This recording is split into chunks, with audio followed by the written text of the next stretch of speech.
حضرت ابو بکر الصدیق رضی اللہ تعالی عنہ کون ہیں؟ سب سے پہلے اسلام قبول کرنے والے مرد تھے۔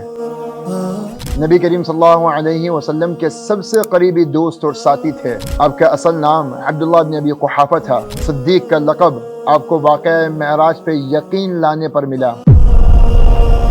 غار ثور میں ہجرت کے وقت نبی مصطفیٰ صلی اللہ علیہ وسلم کے ساتھ تھے۔ آپ نے اپنی ساری دولت اسلام کے لیے وقف کر دی۔ غزوہ تبوک میں سب سے زیادہ اپنا مال پیش کیا۔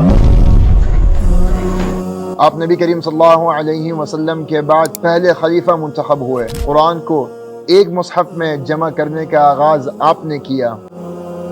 جن لوگوں نے جھوٹی نبوت کا دعویٰ کیا، آپ پہلے تھے جنہوں نے ان کے خلاف جہاد کیا۔ مرتدین سے قتال کا اہم ترین فیصلہ آپ نے کیا۔ حضرت عمر کو خلافت کے لیے نامزد کرنے والے آپ تھے۔ نبی مصطفیٰ صلی اللہ علیہ وسلم کے بعد، انبیاء کے بعد بشر میں اگر کوئی سب سے افضل ہے تو آپ حضرت ابو بکر الصدیق رضی اللہ عنہ ہیں۔ نبی مصطفیٰ صلی اللہ علیہ وسلم نے جن کے لیے کہا کہ جنت کی سب سے پہلے خوشخبری ابو بکر الصدیق رضی اللہ عنہ کو دی گئی ہے۔ آپ ہمیشہ نرمی، تحمل اور عاجزی کی مثال تھے۔ آپ کے فیصلوں میں حکمت اور تدبر نمایاں تھا۔ نبی صلی اللہ علیہ وسلم کے وصال کے بعد امت کو متحد کرنے میں سب سے بڑا کارنامہ آپ کا تھا۔ آپ نے قرآن کی تعلیم کو عام کیا۔ آپ نے نبی کریم صلی اللہ علیہ وسلم کے پہلو میں دفن ہونے کی وصیت کی اور وہیں دفن ہوئے۔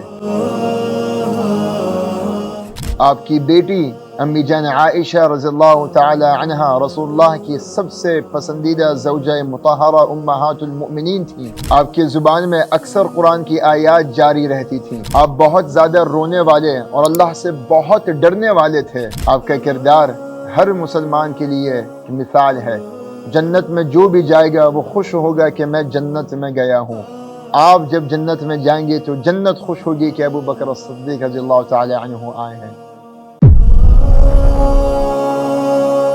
آپ سے محبت میرا ایمان ہے، آپ سے محبت میرا عقیدہ ہے۔